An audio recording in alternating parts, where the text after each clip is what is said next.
So I just got finished putting together my friend's postpartum meal tray meal, and I wanted to share what I decided to make because I know it can be really hard to come up with ideas for these kinds of things. There are 3 things I like to keep in mind when making a postpartum meal tray meal, and the first thing is to always include breakfast. I remember when I was very freshly postpartum, trying to figure out breastfeeding, trying to figure out my baby, trying to establish milk supply, and just waking up super hungry.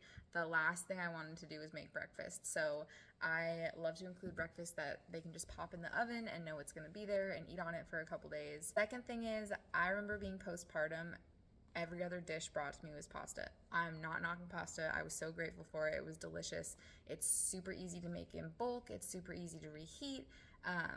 It's super easy to add a lot of protein to, but I just remember being kind of sick of pasta by like the 3rd week. So I like to choose something that's not pasta based just for that reason. And the last thing is, especially for somebody who is trying to breastfeed, I like to include a sweet treat or just something snacky that they can grab and sit on the couch with their baby. Really, your person is going to be grateful for whatever you are bringing them, but those are just my 3 main things that I try to keep in mind.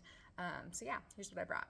This is just a really easy breakfast casserole. Its base is roasted potatoes, and then I added breakfast sausage and onions and some bell pepper, and then I layered some eggs on top that had some sour cream mixed in, and then put cheese on it, and super easy. So it's already baked. She just needs to pop it in the oven for 20 minutes to heat it up. Then for dinner, I made some cilantro lime rice, which is super easy, and you can make a bunch of it. And then I made some chicken fajita type meat to go on top, and then I'm gonna pop some little individual guacs to go with this so that they can top it off with some guacamole.